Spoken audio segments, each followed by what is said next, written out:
Bien, bonjour à tous. Alors, on termine aujourd'hui la présentation du libéralisme, donc notre deuxième grande idéologie politique. Je vais vous présenter, dans la première partie de la séance, certains aspects positifs du libéralisme, et puis on passera en revue un certain nombre d'objections au libéralisme dans la deuxième partie de la séance.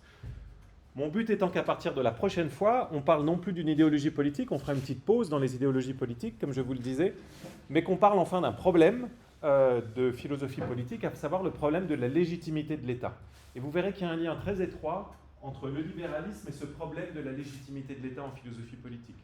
On peut même dire de manière assez juste que ce problème, c'est un problème qui naît de préoccupations libérales au départ, d'accord ? Parce que le problème de la légitimité de l'État, j'anticipe légèrement, ça consiste à dire comment un certain type d'institution peut avoir le droit de nous contraindre contre notre volonté.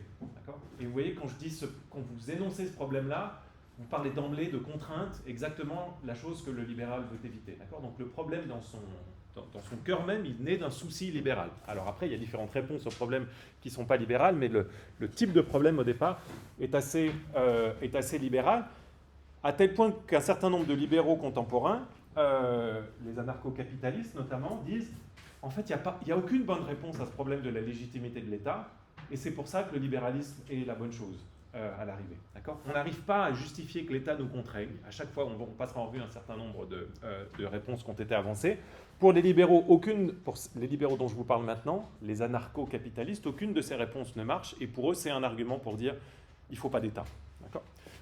Mais évidemment, certains pensent qu'il y a de bonnes raisons de défendre l'État, et on en passera un certain nombre en revue. Alors ça, c'était juste pour vous annoncer le programme des séances à venir, mais aujourd'hui, ce que je voudrais faire, c'est terminer sur le libéralisme. Juste une petite chose que je veux vous dire, parce que j'ai rajouté une diapo dans les objections au marxisme et les réponses aux objections au marxisme. Vous vous souvenez qu'une des objections au marxisme, c'est ce qu'on appelle le problème du calcul économique, de dire s'il n'y a pas de propriété privée des moyens de production, l'État n'est pas en mesure de savoir qu'est-ce qu'il faut produire, comment le produire et combien il faut le produire. Okay ? Parce qu'on perd l'indicatif des prix, et les prix sont cruciaux pour savoir quoi produire, comment le produire et combien le produire.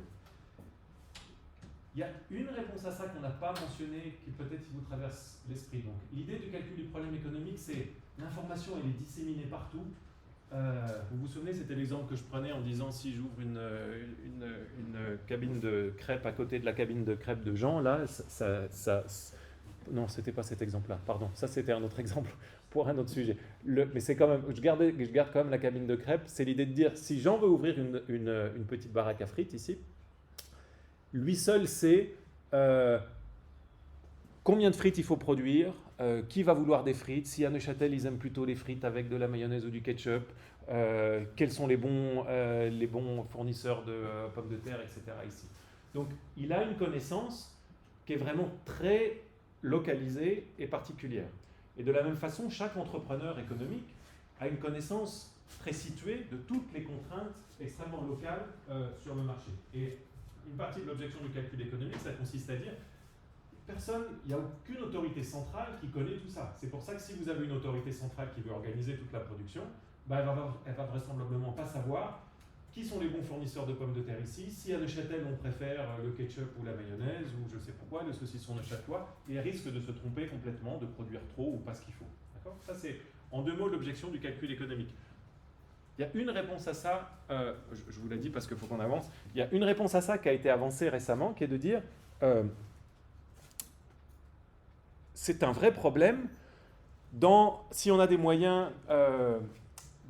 combinatoires assez faibles, c'est-à-dire comme nous, comme vous et moi. Donc si on donne à André la décision de décider ce qu'il faut produire, comment le produire, où le produire, André a beau être très intelligent, il n'arrivera pas à accumuler toutes ces informations. Mais on a plus intelligent qu'André aujourd'hui. On a ChatGPT, encore plus fort. Et il y a un certain nombre de gens qui se sont dit, peut-être que en fait, le problème de la planification économique qu'on ne peut pas résoudre avec des cerveaux humains limités, il pourrait être résolu par l'intelligence artificielle. D'accord ? Donc vous avez une petite littérature sur le sujet, une nouvelle forme de socialisme qui dit que la planification économique, elle était impossible dans nos limites cognitives à nous, mais peut-être que si on a des machines qui sont capables de rassembler toutes ces informations, de les computer, on pourra résoudre ce problème de la planification économique. Donc j'ai rajouté une petite diapo sur ce sujet. Dans la partie sur le marxisme, vous ne serez pas surpris de voir ça quand vous reprendrez les slides, avec l'idée générale et puis certaines objections que je ne vous présente pas maintenant. Alors, je ferme la parenthèse et on revient à notre seconde idéologie politique, à savoir le libéralisme. Souvenez-vous juste, peut-être je ne vais pas faire ce rappel-là, mais ça c'est important. Souvenez-vous juste que le terme libéral, quand vous lisez ça dans les journaux, il faut faire très attention de savoir si vous lisez un journal ou une source qui vient d'Amérique du Nord ou une source européenne. Parce que si vous utilisez une source européenne, libéral, ça veut en gros dire la théorie politique qui dit il faut peu ou pas d'État. Mais si vous lisez une source nord-américaine, quand vous lisez libéral ici, ça veut en gros dire gauche modérée. Okay, gauche qui fait une certaine place au marché, mais qui pense aussi qu'il faut une intervention de l'État un peu plus substantielle que juste pour la justice et la police. Okay, libéraux en Amérique du Nord, ça s'oppose plutôt à républicains ou conservateurs. C'est en gros l'équivalent des démocrates. Hein. Donc nous, on utilise libéral dans le sens européen, ici. On utilise libéral comme une de nos trois grandes idéologies politiques. En gros, la théorie qui dit qu'il faut un État minimal ou une absence d'État. Et maintenant, on essaye de voir un peu plus clair sur les motivations de cette théorie. Alors, vous vous souvenez par ailleurs, là encore c'est un rappel, qu'une des motivations centrales du libéralisme, c'était de lutter, et ça l'est toujours, de lutter contre un excès d'autorité centrale, un excès d'autorité de la part de l'État. Donc les libéraux se sont dit, il y a trop de pouvoir dans les mains du souverain, mais ça c'était à l'origine, à l'époque de Locke, mais les libéraux plus tard, au XXe siècle, se sont dit, il y a trop de pouvoir dans les mains des dictateurs, que ce soit Hitler, Staline, Mussolini, et il faut essayer de retirer. La seule manière d'éviter ce genre de débordement d'autorité par l'État central, c'est de limiter clairement l'autorité de l'État. Donc ça, c'est une longue tradition, enfin c'est au cœur de la tradition libérale de se dire les personnes au pouvoir ont tendance à abuser de ce pouvoir-là, donc il faut qu'on ait des institutions qui limitent le pouvoir. Et vous avez tout un tas de stratégies pour essayer de limiter ça. Et la stratégie principale du libéral, c'est de dire il faut encadrer clairement là où l'État peut intervenir, pour pas que l'État intervienne là où il n'a pas sa place. Et sur ce point, une notion qui revient de manière récurrente chez les libéraux, c'est qu'il y a des interventions peut-être qui sont légitimes de l'État, typiquement empêcher les individus de se faire violence les uns aux autres. Mais il y a une chose que l'État ne doit pas faire, c'est d'imposer des conceptions du bien ou une moralité à ses différents citoyens. D'accord ? Et l'État ne doit pas faire ça, même si cette conception du bien va dans l'intérêt des citoyens. Donc même si c'est vrai que fumer, c'est très mauvais pour votre santé, pour un libéral, l'État ne doit pas vous interdire de fumer. Ce n'est pas à l'État de vous occuper de préserver votre santé. De la même façon, je vous disais, il y a une tradition catholique libérale qui a souvent insisté là-dessus en disant nous, on est catholiques, on pense que le Dieu catholique est le Dieu qui existe, mais on ne veut surtout pas imposer la religion catholique, parce que c'est crucial, et d'ailleurs c'est crucial au sein de la religion catholique, c'est d'où l'influence du catholicisme sur le libéralisme, c'est crucial au sein de notre religion que les personnes arrivent librement à cette croyance en Dieu. D'accord ? Donc si elle est imposée par l'État, eh ben, c'est quelque chose qui ne marche pas. Donc on peut, autrement dit, ce n'est pas parce que vous voyez ou pensez voir qu'il y a quelque chose qui est dans l'intérêt de quelqu'un que vous pouvez forcer la personne à suivre cet intérêt-là. Hein ? On reviendra là-dessus quand on parlera de la légitimation, le problème de la légitimité de l'État. C'est un grand sujet. Si vous faites ça, pour un libéral, vous êtes paternaliste. D'accord ? Vous forcez les gens à intervenir afin d'améliorer ce qui est bien. Puis il y a deux problèmes, vous voyez bien qu'il y a, enfin, je ne sais pas si vous voyez bien, mais il y a deux problèmes qui agacent les libéraux avec le paternalisme. Le premier, c'est évidemment que vous pouvez vous tromper. Okay ? Peut-être que vous êtes convaincu que le Dieu catholique, c'est le bon Dieu, mais qu'en fait, c'est pas ce Dieu-là qui existe, ou il n'y a aucun Dieu qui existe, et puis vous imposez une religion à tout le monde, et à ce moment-là, vous faites acte d'autorité pour imposer quelque chose de faux. peut-être que la cigarette, en réalité, c'est hyper bon pour la santé, et puis vous interdisez à tout le monde de fumer, et puis il y a peu de chance dans l'état actuel de nos connaissances scientifiques, mais il y a toujours des possibilités de se tromper.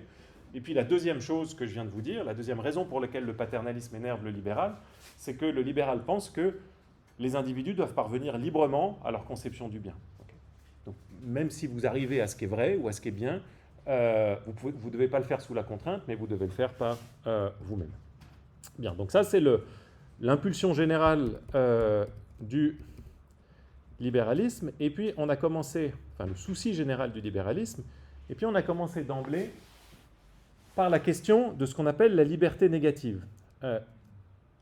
C'est juste de dire que, comme je vous l'ai dit, le libéralisme c'est une idéologie, donc il y a beaucoup, c'est pas une théorie, il y a beaucoup de sensibilités différentes chez les auteurs qu'on appelle libéraux, mais une des choses, une des constantes les plus claires chez les libéraux, c'est que tous acceptent une conception de la liberté politique qu'on appelle une conception de la liberté négative.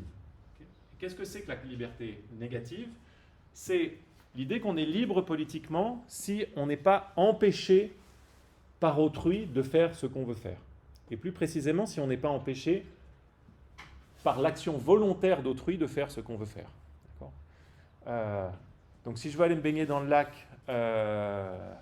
et que Maureen et Cléa font parage de leur corps en disant non, vous n'irez pas me baigner, vous n'irez pas vous baigner, là je suis empêché de faire ce que je veux faire par l'action volontaire de deux personnes, et ça pour un libéral, c'est pas légitime parce que c'est une entrave à ma liberté négative. Donc l'idée fondamentale ici, c'est que quand l'État intervient, ce qu'il doit avant tout chercher à faire, c'est à éviter ce type de choses-là. C'est à éviter le type de cas où vous avez des personnes qui en empêchent d'autres volontairement de faire ce qu'elles veulent faire. Je lis juste le... Donc ça, c'est Isaiah Berlin, vous vous souvenez, c'est lui qui thématise explicitement, qui introduit cette idée de liberté négative, mais vous l'avez historiquement chez la quasi-totalité des auteurs libéraux que je vous ai mentionnés avant. Je suis libre dans la mesure où aucun homme ou ensemble d'hommes n'interfère avec mon activité. Qu'est-ce que ça veut dire interférer? C'est contraindre. La contrainte implique l'interférence délibérée d'autres êtres humains au sein de l'espace dans lequel je pourrais agir autrement. Donc ça, c'est la liberté négative. Et l'État, vont dire les libéraux, doit uniquement s'occuper de préserver cette liberté négative-là. Okay. La source première, s'il y en a une de légitimité de l'État, c'est d'empêcher les uns de contraindre les autres. Ça, c'est ce que l'État doit faire. Et la seule chose que l'État doit faire, c'est ce que va dire Berlin, et ce que vont dire les libéraux. Bien. Est-ce que sur tout ça, il y a des questions? Ça va? Ouais. Alors, j'ai légèrement restructuré la suite maintenant. Donc, on a vu, c'est le premier élément du libéralisme, c'est on s'intéresse à la liberté négative. Okay. Et maintenant, le libéral se demande à quelles conditions on peut contraindre quelqu'un, à quelles conditions une personne peut contraindre quelqu'un d'autre. Et ils vont évidemment donner des conditions très strictes. Vous avez bien compris qu'en général, on n'a pas le droit de contraindre quelqu'un, sauf dans des cas particuliers. Et c'est pour essayer de circonscrire ces cas que les libéraux vont introduire des notions, ce que j'appelle ici, mais il n'y a pas de... Ici, l'appellation n'est pas strictement partagée, des principes de non-interférence. Qu'est-ce que c'est qu'un principe de non-interférence? C'est un principe qui dit quelque chose du type suivant: la seule raison pour laquelle on peut légitimement limiter la liberté négative de quelqu'un, autrement dit la seule raison pour laquelle on peut le contraindre, et si cette personne nuit à la liberté négative d'une autre personne. Autrement dit, si cette personne empêche délibérément une autre personne de faire ce qu'elle veut. Okay. Donc vous n'avez pas le droit de contraindre les autres, sauf si les autres contraignent quelqu'un. Donc dans l'exemple que je vous ai pris, si vous voyez Maureen et Cléa qui m'empêchent d'aller me baigner alors que j'ai très envie d'aller me baigner, ben moi j'ai le droit de les pousser, ou peut-être que Lucie, vous avez le droit de dire « Hey, laissez Olivier Massin aller se baigner ». D'accord ? Ça va. Mais parce que c'est eux qui ont commencé, en gros. D'accord ? Alors, ça c'est l'idée générale des principes de non-interférence. Il y a deux grands principes de non-interférence qui ont été discutés dans la littérature libérale. Après, il y a différentes variations, mais il faut que vous connaissiez ces deux-là parce que c'est les deux qui ont fait l'objet de plus d'attention. on a ce qu'on appelle le harm principle, qu'on traduit par principe du tort, qui est dû à John Stuart Mill, et puis on a un principe de non-agression, qui est dû à des auteurs de tendance plus anarchiste, typiquement Murray Rothbard et d'autres, et on va voir ces deux principes l'un après l'autre. Les deux sont des versions de principe de non-interférence. Okay, on a cette idée générale que la seule raison pour laquelle on peut contraindre, c'est d'éviter une contrainte, mais maintenant on essaye de mettre le doigt précisément sur comment est-ce qu'il faut formuler cette idée-là, et on a deux versions qui sont assez distinctes. Donc on commence par le principe du tort, le harm principle. Donc il est présent chez beaucoup d'auteurs libéraux, chez Benjamin Constant, et je vais vous donner une citation dans un instant. Et puis, c'est John Stuart Mill qui lui donne sa formule canonique. La citation de Mill, c'est la suivante. Le seul but pour lequel le pouvoir peut être légitimement exercé sur un membre quelconque de la communauté civile, contre sa volonté, est de prévenir le tort fait aux autres. Okay. Donc la seule raison pour laquelle vous pouvez contraindre quelqu'un, c'est d'empêcher que cette personne contraigne quelqu'un d'autre. André ? Donc ça ne comprend pas la punition. On va contraindre quelqu'un pour le punir. Ah, ça c'est préventif ici, effectivement. C'est un bon point. Il n'y a pas la punition après coup, sauf si vous avez une justification préventive de la punition. Okay. Et ça, c'est une grande question dans laquelle on ne rentrera pas dans ce cours, mais qui est un beau sujet, qui est de savoir comment est-ce qu'on justifie la sanction. Il y a différents types de justification des sanctions pénales. Vous pouvez dire on sanctionne pour éviter que ça se reproduise. C'est une sanction rétributive, en disant ceux qui ont été lésés par la personne, ils ont droit à une compensation, puis d'une certaine manière, ça fait du bien que l'autre soit compense directement, soit emprisonné.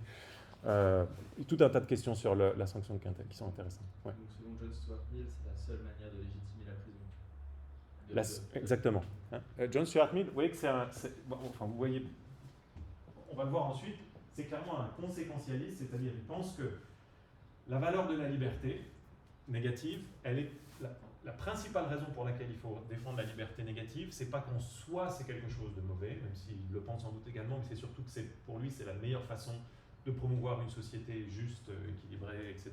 et productive. Tout un tas de questions sur lesquelles on va revenir, dont on a commencé à parler la dernière fois. Alors voici ce que dit Benjamin Constant, on en reparlera pour ceux qui suivent le cours, sur les grands philosophes qui s'est opposé à Rousseau sur cette question-là. Vous verrez que l'opposition de Constant à Rousseau ressemble beaucoup à la défense que Berlin donne de la liberté négative, mais ça on y reviendra à cette occasion. Mais voici ce que dit Constant. J'ai défendu 40 ans le même principe, liberté en tout, en religion, en philosophie, en littérature, en industrie, en politique. Okay. Vous voyez, c'est un point sur lequel j'ai insisté la dernière fois, mais ça me donne l'occasion de vous le rappeler ici. L'idée qui est devenue un peu commune dans la deuxième moitié du XXe siècle qu'il ne faut pas confondre le libéralisme économique avec le libéralisme social, le libéralisme des mœurs, elle est complètement étrangère à l'histoire du libéralisme. Les libéraux historiques, et un certain nombre de libéraux contemporains, ils parlent de liberté en littérature et de liberté en industrie exactement de la même façon. D'accord ? Pour eux, il faut libérer les différents individus de toutes les pressions, aussi bien dans leur production d'œuvres d'art, dans leur production de biens économiques, dans leur production de philosophie, de cuisine, tout ce que vous voulez. Hein. Donc il n'y a pas de... La liberté économique est une des libertés parmi d'autres, elle n'est pas traitée à part.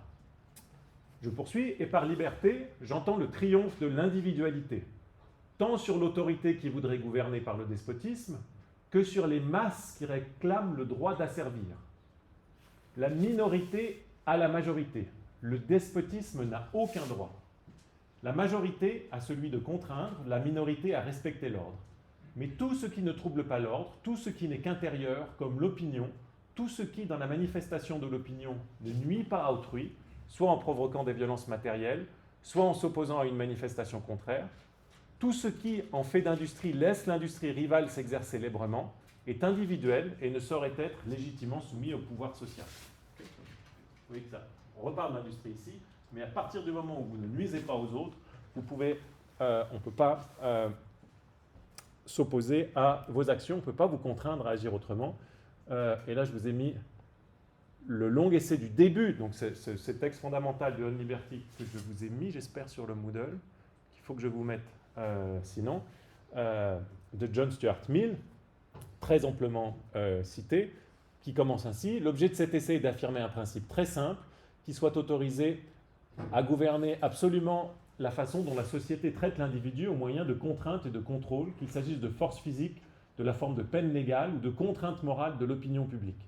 Le principe est que la seule fin pour laquelle l'humanité est justifiée individuellement ou collectivement à interférer avec la liberté d'action de l'un quelconque de ses membres est la protection de soi. Que le seul but pour lequel le pouvoir peut être légitimement exercé sur un membre quelconque de la communauté civile, contre sa volonté, est de prévenir le mal fait aux autres. Okay, donc ça, c'est la citation que je vous ai donnée là. La seule raison pour laquelle vous pouvez contraindre. Donc ça, c'est le cœur du principe du tort, défendu par John Stuart Mill et anticipé par beaucoup d'autres. Alors revenons sur ce principe. Donc la seule raison pour laquelle une contrainte peut être légitimement exercée sur quelqu'un contre sa volonté est d'empêcher qu'il cause un dommage à autrui. Okay.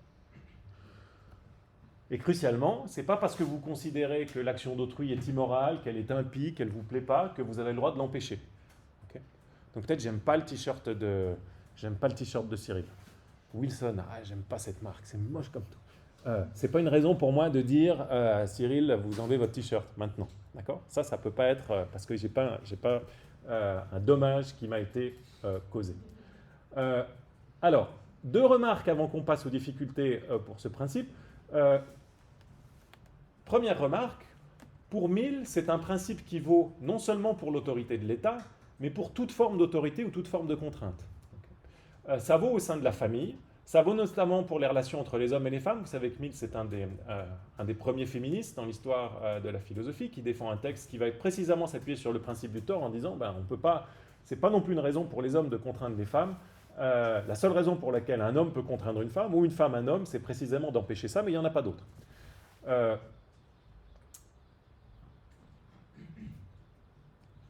Et deuxième chose à préciser ici, c'est que qu'est-ce qu'on entend par le dommage fait à autrui? D'une part, l'État ne peut pas vous empêcher de vous faire mal à vous-même, d'accord? C'est bien un dommage qui est fait à autrui. Donc si je m'arrache un ongle, vous pouvez dire mais arrête, c'est complètement idiot, mais vous ne pouvez pas m'empêcher de le faire. Et de manière, en tout cas légitimement, et de manière liée à ça, si Jean et moi on fait un match de boxe et que je casse le nez à Jean parce que je suis évidemment beaucoup plus fort, Jean ne peut pas vraiment se plaindre. Enfin, il peut se dire aïe, mais il ne peut pas dire à l'État hey, il m'a cassé le nez, compensez-moi, parce qu'il était d'accord de rentrer sur le ring, donc il a accepté, il a consenti au risque qu'il a pris. D'accord ? Donc ce qu'on appelle un dommage, nécessairement, c'est non consenti, un dommage. Okay ? Soit vous n'avez pas directement consenti au dommage, ou vous n'avez pas consenti aux conditions qui vous ont conduit à ce dommage-là. Bien, alors ça c'est le principe du tort. On fait une petite pause là-dessus et... est-ce que vous voyez il y a plusieurs problèmes, mais il y a un problème central pour ce principe qui a suscité parfois l'ire d'un certain nombre de libéraux. Est-ce que vous voyez quel peut être ce problème? Est-ce que vous êtes prêt à acheter ce principe, Cyril? Il me semble qu'il y a un problème, c'est que c'est un principe préventif, donc pour les choses qui sont déjà arrivées, déjà advenues. La justice traite des événements du passé. Je viens voir la justice parce que j'ai subi un tort. Et donc, si on suit le principe du tort à la lettre, elle ne pourrait rien faire parce que c'est déjà advenu, c'est pas tant un événement qui arrive avant le futur. Alors, en fait, c'est plutôt l'inverse, vous voyez, parce que c'est avant ici, c'est préventif le principe, hein, c'est pas punitif, d'accord? Donc on a ici, on veut empêcher qu'un tort advienne, d'accord? Mais maintenant, la question que vous posez, à mon avis, c'est la même que la question que posait André précédemment, c'est de dire, mais qu'est-ce qu'on fait quand un tort est advenu? Okay. Voilà, vous vous êtes fait voler votre vélo, ou vous vous êtes fait casser la figure alors que vous n'aviez pas consenti à un match de boxe, qu'est-ce qu'on fait à partir de là? Et là, la réponse, c'est la même que j'ai donnée à André tout à l'heure. La réponse de Mill, c'est-à-dire la sanction, elle est importante dans ces cas-là parce qu'elle permettra de prévenir le mal fait à d'autres personnes. Si vous ne sanctionnez pas les personnes qui vous ont cassé la figure ou vous posez votre vélo, vous envoyez le signal de dire ok, c'est bon, vous pouvez continuer à casser la figure gratuitement ou à voler des vélos. Donc il y a cette idée préventive ici qui va justifier aussi la sanction. C'est de loin pas la seule justification de la sanction sur le marché, mais dans l'optique de Mill, ce sera la justification. André? Il me semble que ce n'est pas une objection absolument mortelle au principe, mais dans le cas d'application concrète, c'est assez difficile de savoir où s'arrêtent les libertés d'autrui. Oui, je peux répondre que justement c'est tout l'intérêt d'avoir français, etc., clair, et qui sont pareils pour tout le monde. Mhm. Mais ça me semble quand même qu'ils ont ouvert à certaines discussions. Donc vous voulez dire comment est-ce qu'on définit exactement ce que c'est qu'un dommage, qu'un tort? Très bien, ça va être effectivement le problème qui va être le point d'attaque de beaucoup de libéraux par rapport au principe 2000. Jean, vous aviez une autre C'est globalement la même chose que ça. très bien, donc vous avez mis le doigt sur un problème qu'on sent tout de suite, c'est de dire, ben, je vous ai dit tout à l'heure, si j'aime pas le... Ben, il a enlevé Cyril. Ah, mais j'aime toujours pas. Si j'aime pas la chemise de Cyril, pourquoi est-ce que ça compte pas comme un dommage? J'ai pas, en un sens, ça satisfait... j'ai pas consenti à ce que Cyril s'habille comme ça. Moi, on m'a pas demandé mon avis. Il m'impose la manière dont il s'habille. Pourquoi est-ce que je pourrais pas dire non? Okay. Donc le risque que beaucoup ont pressenti d'emblée dans le principe formulé comme ça, c'est de dire la notion de dommage elle risque d'exploser. Comment est-ce qu'on fait pour que dès que quelque chose me plaît pas, je ne considère pas ça comme un dommage? Et vous voyez bien que si vous faites ça, vous trahissez d'emblée tout l'impetus du libéral qui cherche à limiter le droit de contraindre. D'accord? Mais là, vous faites grossir le domaine de l'offense ou du dommage, et donc vous vous dites, ah, ben en fait j'ai le droit de contraindre très souvent. Dès que quelqu'un ne met pas la chemise que je veux, dès que quelqu'un... C'était ça l'exemple où je pensais pour la baraque à frites tout à l'heure. Si Jean a ouvert une baraque à frites et puis j'en ouvre une à côté, Jean peut dire, ah ben non, ça me cause un dommage, maintenant j'ai une concurrence, donc j'interdis à Olivier Vincent d'ouvrir une baraque à frites. J'aime pas les convictions religieuses de Nathalie, donc je dis à Nathalie, non, pas question, vous arrêtez d'aller, je sais pas quoi, à la messe le dimanche. Donc, tout ça, on voit bien qu'il y a un risque que la notion de dommage englobe trop de choses. Donc, le grand défi pour les défenseurs du principe du tort, c'est de limiter cette notion de tort. Et de ne pas faire qu'à chaque fois qu'on est gêné par quelqu'un, et ben ça compte comme un tort qui justifie qu'on fasse appel à l'État en disant il m'embête avec sa chemise moche ou parce qu'il a ouvert une baraque à frites à côté de moi, il faut l'empêcher de faire ça. Donc ça c'est ce que vous avez sur ces diapos. Donc Mill voit bien le problème, hein, il est loin d'être aveugle à ce problème-là. Il dit il faut bien faire attention au fait que le dommage, c'est quelque chose de très fort. Ce n'est pas une simple offense. Il dit quelques mots, là je passe très vite, mais au fond, la manière dont il distingue les deux est apparue à beaucoup comme étant pas suffisante. Il dit un dommage, harm, ça doit être quelque chose de très fort. Juste le fait que ça ne vous plaise pas, ça ne suffit pas pour que ce soit un dommage. Donc il voit bien le problème, mais est-ce qu'il donne un critère clair? C'est là où c'est apparu à beaucoup comme n'étant pas convaincant. Il dit que ça doit être plus fort qu'une simple offense, mais exactement où fixer la limite, on ne sait pas, et on voit bien que c'est très important. D'accord ? On voit bien que c'est très important pour un libéral, parce que c'est là où va se nicher la possibilité de la contrainte légitime, qu'on veut limiter strictement. Ça a été discuté récemment dans un article qui a eu beaucoup de retentissement de Harcourt, qui s'appelle « The Collapse of the Harm Principle ».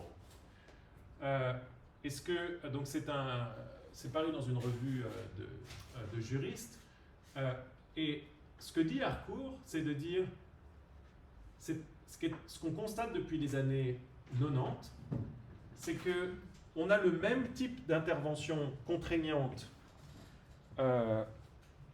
qui se développe qu'avant qu'on admette le principe du tort, mais ces interventions contraignantes, avant, on les présentait comme des interventions qu'on faisait au nom de la morale.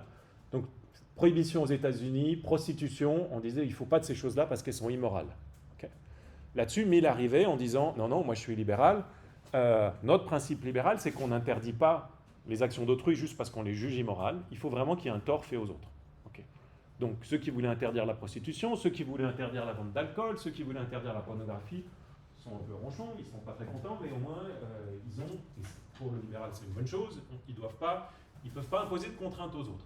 Mais ce que dit Harcourt, c'est dire, ben voilà, tous nos censeurs ici, ou les personnes qui veulent interdire ou régir le comportement d'autrui, ils ont compris le truc maintenant, ils disent plus, il faut interdire la prostitution parce que c'est immoral, il faut interdire la vente d'alcool parce que c'est immoral, Ils disent qu'il faut interdire la prostitution parce que ça cause des dommages à autrui, ça cause des torts à autrui, en particulier aux personnes elles-mêmes. Ça faut interdire l'alcool parce que ça cause des torts à autrui, à la société, etc. Donc ils reprennent le vocabulaire du tort plutôt que le vocabulaire moral pour arriver finalement exactement au même type d'interdiction. D'accord ?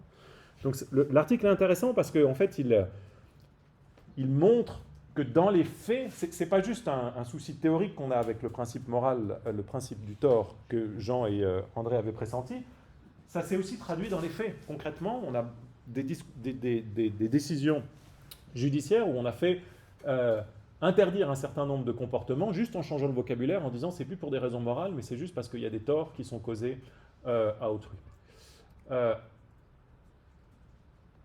Et puis on verra quand on parlera des théories de l'identité. Donc Harcourt, lui, pense surtout aux usages de la notion de dommage par les conservateurs. Vous voyez dans ces exemples-là, la vente d'alcool, la prostitution, la pornographie, on imagine que c'est des choses qui inquiètent plus les conservateurs. Au début, ils disaient ça c'est immoral, mais ils disent oh, on ne va pas régimenter, on ne va pas régir tout le monde au nom de votre morale particulière.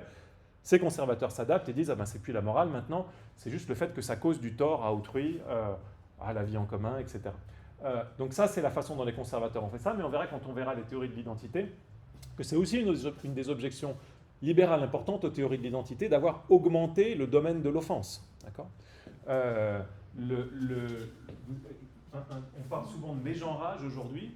Mégenrage, c'est pas gentil, mais si jamais ça devient un dommage qu'il faut interdire, là-dessus vous avez les libéraux qui disent ah, mais on a une nouvelle maintenant, on a une nouvelle raison de limiter la liberté de parler, de s'adresser à autrui, juste parce que le principe du tort est devenu, la notion de tort, pardon, est devenue trop élastique. Donc dans cette notion de tort ou de dommage, s'engouffre un certain nombre de considérations qui peuvent soit venir du côté du conservatisme, soit venir du côté d'autres idéologies politiques, des théories de l'identité, ou encore d'autres idéologies politiques, de fondamentalisme religieux et beaucoup d'autres, pour dire ben, il y a tout un tas de dommages et donc il faut limiter les libertés. Bon, vous avez compris le problème, et donc si vous avez compris le problème, vous comprenez la motivation qui a conduit un certain nombre d'auteurs libéraux à défendre un autre principe de non-interférence, à savoir le principe de non-agression.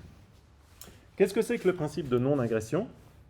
C'est un principe plus restrictif qui est le principe suivant, qui est de dire nul n'a le droit d'initier simplement, d'initier de la violence physique ou de menacer de le faire à l'encontre d'une autre personne ou de sa propriété, sauf s'il est lui-même agressé.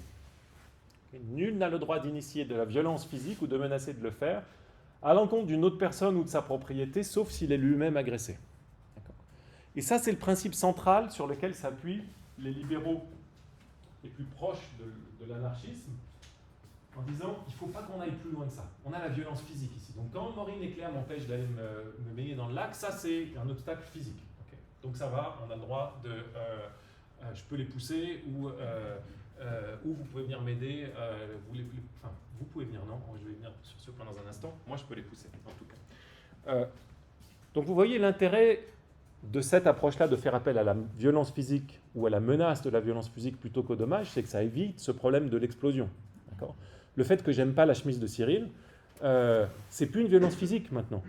Clairement, c'est pas une violence, ça me fait pas mal, c'est pas un couteau qu'on me plante dans le cœur, c'est pas que Cyril me contraint physiquement, m'empêche d'aller où je veux. Donc ça évite ce problème-là. D'accord ? Et c'est la raison pour laquelle les libéraux, parfois appelés libertariens, pour insister sur l'aspect plus radical, de leur position, acceptent ce principe. Bien, est-ce que vous voyez des problèmes avec ce principe maintenant ? Oui, Cyril ? Ce principe, il accepte la corruption, il accepte la violence psychologique, il accepte toutes ces formes-là qu'on considère comme... Alors la violence psychologique, oui, ça c'est un problème de... Il y a d'autres types de violences, on a envie de dire, comment est-ce qu'on fait pour les intégrer si on fait ça ? Donc si vous avez des types de torture psychologique, vous empêchez quelqu'un de dormir, etc., vous mettez de la musique tout le temps près de sa chambre, il y a des types de violences psychologiques comme ça. Évidemment, ça c'est des choses qui ne rentrent pas dans ce principe-là. La corruption, c'est un petit peu différent, parce que vous voyez qu'il y a quand même il y a une parenthèse ici, menacer de le faire. Hein. Et il y a un type de corruption qui passe par la menace physique, le blackmail, dire si tu fais pas ça, je m'en prends à tes enfants, je m'en prends à ta voiture ou je m'en prends à toi. Donc ça peut-être c'est intégré dans ce principe-là. Hein. Mais la violence psychologique, elle n'est pas dedans. Alors évidemment, vous vous imaginez bien comment vont répondre ces libéraux-là en disant, nous, on ne pense pas que c'est bien la violence psychologique, mais donnez-nous une définition suffisante de la violence psychologique pour éviter le problème d'explosion qu'on a juste si je suis victime de violence psychologique juste à partir du moment où je suis un peu dérangé par le comportement de quelqu'un d'autre. Hein. Donc ils vont insister sur le fait d'avoir des définitions très strictes là-dessus. André ? Il semble qu'avec la définition qu'on a là, en tout cas, l'État, ça ne légitime absolument pas l'intervention de l'État, puisqu'il est lui-même agressé. Donc, ça s'entend que c'est l'individu lui-même qui doit contraindre la personne qui l'agresse et pas une entité autre. Très bien. Vous avez mis le doigt sur les deux problèmes tout de suite, c'est très bien. Donc, première objection que vous avez trouvée, Cyril, quid de la violence non physique, psychologique, symbolique. Et puis c'est un principe où là vous voyez qu'il n'y a pas de tiers. C'est-à-dire, si Maureen et Claire m'empêchent d'aller me baigner, je ne peux pas demander à Cyril de m'aider, en fait. Parce que Cyril, lui, il n'est pas agressé, donc il n'est pas légitime, dans le cas, il n'est pas victime de violence physique, ni menacé d'être victime de violence physique, donc il n'y a aucune raison pour lui de m'aider. Donc il n'a pas le droit de m'aider. La seule personne qui a le droit d'initier de la violence, c'est celle qui est victime de la violence, ici. Donc évidemment, si vous acceptez ce principe, la notion d'État, elle risque d'être compliquée parce que l'État, c'est typiquement un tiers, d'accord ? L'État, c'est les personnes ou les institutions auxquelles vous faites appel quand vous êtes victime de violence de la part d'autrui. Okay ? Et c'est pour ça que c'est un principe qui est typiquement, je vous le disais, admis par des libéraux qui sont plus radicaux, qu'on appelle les anarcho-capitalistes, qui sont des personnes qui pensent qu'il n'y a aucune légitimité pour l'État, notamment parce qu'ils acceptent ce principe-là, et donc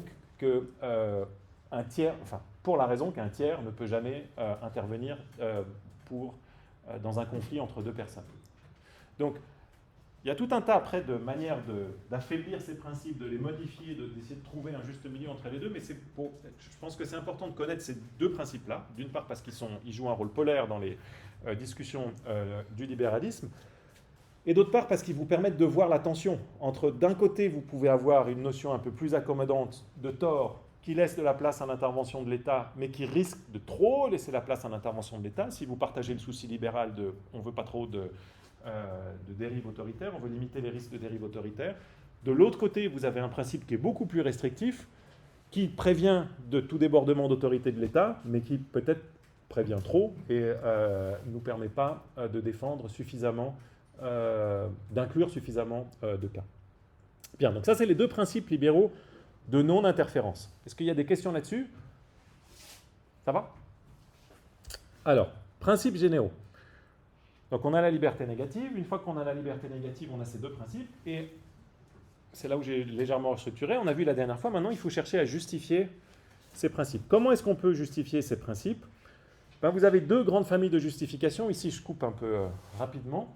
Mais vous pouvez dire que ces principes, ils ont une justification intrinsèque. Pourquoi ? Parce que, au singulier d'ailleurs, pourquoi ? Parce que la liberté négative, elle a une valeur par elle-même ou une importance par elle-même. Okay ? Donc il faut à tout prix la défendre. Et puis l'autre justification que vous trouvez chez les libéraux, c'est de dire la liberté négative, elle a une valeur ou une importance instrumentale parce qu'elle conduit à de bonnes conséquences. Okay ? Si vous êtes du côté de ceux qui pensent que la liberté a une importance intrinsèque, il y a deux grandes stratégies. Vous pouvez dire soit la liberté, elle a une valeur par elle-même. C'est la première stratégie. Elles sont compatibles et parfois vous les trouvez chez les mêmes auteurs. Soit vous pouvez dire les individus naissent avec un certain nombre de droits, que ce soit des droits naturels ou d'autres formes de droits qui sont justifiés d'autres façons de manière plutôt kantienne, mais vous faites appel à la notion de droit plutôt qu'à la notion de valeur pour dire que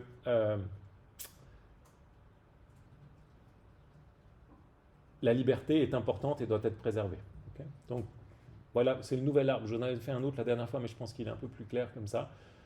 Importance de la liberté négative. Pourquoi est-ce qu'elle est importante ? Voilà les différentes options qui vous sont proposées, qui sont compatibles, et souvent vous avez les mêmes auteurs qui s'appuient sur ces différentes options.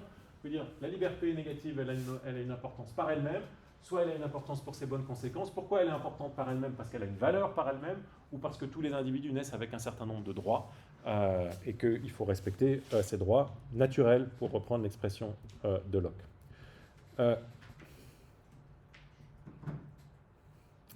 Donc ça, c'est les deux options dont je viens de vous parler. Si vous voulez l'importance intrinsèque de la liberté, vous pouvez dire qu'elle a une valeur finale, ou qu'on a des droits, typiquement des droits à la naissance. Et quand vous lisez la Déclaration des droits de l'homme, c'est exactement comme ça que cette notion de droit de l'homme commence, c'est de dire chaque individu naît libre et égaux. Un point important ici, c'est qu'il faut voir d'emblée que ces droits, c'est des droits qui sont possédés par toute personne humaine, indépendamment du groupe auquel cette personne appartient. D'accord ? Donc un point central du libéralisme qui s'appuie sur les droits, c'est que vous n'avez pas un droit en tant que vous êtes un homme, une femme, un noir, un catholique, un musulman ou n'importe quoi. Vous avez simplement des droits de l'homme. D'accord ? Homme avec un grand H, les droits de la personne. C'est pour ça que vous entendez souvent dans la bouche des libéraux, certains disent ça, ils ne font même pas exprès d'être provocateurs, mais ils disent il n'y a pas de droits des femmes, il y a des droits de l'homme. Mais ce qu'ils veulent dire, c'est pas il n'y a pas de droits des femmes, il y a des droits de nous les hommes bien musclés avec des poils. Ils utilisent homme dans le sens générique ici, d'accord ? Ils disent il n'y a pas le droit des homosexuels, il y a juste des droits de l'homme, il n'y a pas de droit de... Donc l'idée, c'est qu'il n'y a pas de droit spécifique à telle ou telle minorité. Okay ? Tous les droits sont partagés par tout le monde. Et pour les libéraux, c'est ça qui est libératoire, comme on dit parfois aujourd'hui. Hein. C'est ça, quand vous avez toutes les questions d'égalité des droits, question des droits civiques aux États-Unis qui se posaient dans les années l'époque de Martin Luther King, c'est de dire la meilleure façon de défendre les opprimés, les minorités, les groupes défavorisés, c'est précisément d'insister sur l'égalité des droits et de dire vous avez pas, il faut qu'on revienne à cette égalité des droits. Il y a des personnes qui ont moins de droits que d'autres, et nous on veut que tout le monde ait ces droits-là, okay, qui sont des droits formels. Hein, donc la femme n'a pas le droit de vote, ça ne va pas du tout pour les libéraux, donc il faut donner le droit de vote aux femmes. Telle personne n'a pas le droit de s'exprimer dans tel contexte, il faut donner le droit à telle personne de s'exprimer dans ce contexte. Oui. Mais dans les droits de l'homme, il n'y a pas la propriété. Donc pourquoi ça a été ajouté? Parce que la propriété, finalement, c'est aussi un droit donné en plus à certaines personnes. Est-ce qu'il n'y a pas la propriété dans les droits de l'homme? Vous me posez une colle. André, vous savez? Si, justement, je crois que oui. Ouais. En tout cas, ça a été, après la Révolution française, ça a été mis dans les premiers droits de l'homme. Je crois que c'est justement une des questions qui a été beaucoup débattue. Le droit à la propriété privée a été intégré. Ouais. Aujourd'hui. Très bien. Donc dans la traduction, faut que je vérifie ça si on est. Donc il y a souvent la propriété de soi qui est avancée par certains libéraux. Locke et Nozick qui le dit très peu, mais en réalité ça a fait couler beaucoup d'encre. On est propriétaire de soi-même, et puis donc après propriétaire, d'après Locke, de ce qu'on produit soi-même, d'accord ? Si on produit quelque chose, qu'on mélange son travail à la terre, on reviendra sur la propriété. Mais vous mettez le doigt sur un point important, c'est que sur lequel vous avez raison, j'aurais dû plus insister ici, c'est que dans la liste des droits pour les libéraux, la propriété occupe une partie essentielle. Si vous supprimez la propriété privée, vous êtes plus du côté du libéralisme, d'accord ? Et à mon avis, c'est le critère clé, la distinction clé entre les anarchistes libéraux et les anarchistes Proudhon et d'autres, d'accord ? Est-ce qu'il y a de la propriété privée, okay ? Les anarchistes libéraux vont dire oui, c'est un droit naturel, il y a de la propriété privée. Ou même si ce n'est pas un droit naturel, une convention, il y a un droit qui est là, et les autres vont dire non, en fait, la propriété privée, pas ici. Donc c'est vrai, vous avez raison, c'est au cœur de ce qu'est du libéralisme d'insister sur la propriété de soi, mais parmi les droits, il y a ça. Il y a aussi le droit de se défendre quand on est attaqué, la liberté d'expression, etc. Alors, ça on l'a déjà vu. Et à ce sujet, ça tombe très bien que vous posiez cette question sur les droits de l'homme. Il y a une distinction, je vous dis ça encore et puis on fait une petite pause. Il y a une distinction cruciale pour les libéraux, qui est la distinction entre ce qu'on appelle les libertés au sens strict, qu'on appelle encore les droits négatifs parfois, et ce que les libéraux n'aiment pas, à savoir les droits créances, ce qu'on appelle les claim rights, ou les faux droits, ou les droits A. Alors, de quoi s'agit-il ? L'idée centrale des libéraux, c'est que nos droits naturels, ce sont des droits de faire quelque chose. Pardon, André. Oui, moi je viens de vérifier, il y a effectivement le droit à la propriété. Toute personne aussi dans ce collectivité a le droit à la propriété. Ok, donc alors, il faut regarder dans les différentes versions des droits de l'homme, parce que c'est lié aussi à cette question-là. Dans les premières versions des textes des droits de l'homme, il y avait uniquement des droits que les libéraux aimaient bien. Des droits de faire quelque chose, droit d'exprimer son opinion, droit de commercer librement, droit de faire ce qu'on veut de ce qui est à nous. Typiquement, c'est ça, le droit de disposer de sa propriété, c'est ça un droit de propriété. Et puis, dans les versions ultérieures, les différentes versions ultérieures des droits de l'homme, ont été intégrés ce qu'on appelle des droits créances. Non pas des droits de faire quelque chose, mais des droits à quelque chose. Droit à des conditions de vie décentes, droit à des congés payés, droit à une éducation, etc. Et ça, les libéraux n'aiment pas ces droits à. Est-ce que vous voyez pourquoi les libéraux n'aiment pas ces droits à plutôt que les droits de? Parce que ça implique des contraintes. Oui, comment exactement? Si je reconnais que vous avez le droit à, supposons, un salaire qui vous permet de vivre, ça implique que moi, en tant qu'entrepreneur, je suis obligé de prendre en compte vos besoins. Exactement. Donc les droits à, ça implique des contraintes pour autrui. Tandis que les droits de, ça implique pour autrui, autrement dit, plus précisément, les droits à, ça implique pour autrui des actions positives. D'accord ? Si j'ai le droit à des congés payés, ça veut dire que mon employeur a le devoir de me payer pendant que je ne travaille pas. D'accord ? Tandis que les droits de, si j'ai le droit de parler, ça implique uniquement pour les autres qui n'agissent pas, qui ne m'empêchent pas de parler. Donc c'est une contrainte qui est beaucoup plus faible. Okay, on vous dit juste, vous n'avez pas le droit de faire ça, mais on ne vous dit pas, vous avez l'obligation de faire quelque chose de positif. Non, c'est juste que par rapport aux contraintes, par exemple, si j'ai le droit à l'éducation, ça implique que quelqu'un me doit payer cette éducation pour l'État. Exactement. Donc, c'est juste ce qu'on a dit au final. C'est juste. C'est juste ce qu'on a dit au final. Pour avoir des droits à, il a besoin. Il faut que quelqu'un paye pour ce droit. Exactement. Donc le libéral ne va pas être d'accord. Vous avez parfaitement compris. Donc ça, c'est une raison importante. Quand vous entendez les libéraux pester contre la multiplication des droits, c'est pas que les libéraux sont contre les droits. La plupart des libéraux s'appuient sur la notion de droit, et c'était les premiers à défendre les droits de l'homme, mais ils pestent contre le fait qu'on ait élargi les droits à des droits créances, autrement dit à des droits à. Okay,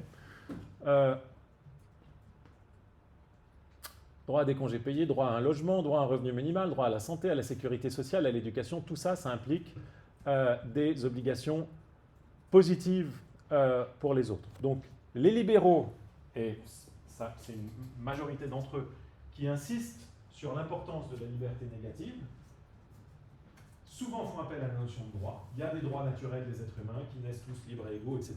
Tout ça, ça vient de cette tradition libérale, mais au départ, c'était clairement des droits à faire un certain nombre de choses. C'était les droits qui leur semblaient devoir être défendus dans le contexte de l'époque, d'accord ? On n'avait pas le droit de s'exprimer librement, on n'avait pas le droit de faire ce qu'on voulait, d'avoir la religion qu'on voulait, on n'avait pas le droit de faire ce qu'on voulait de notre propriété.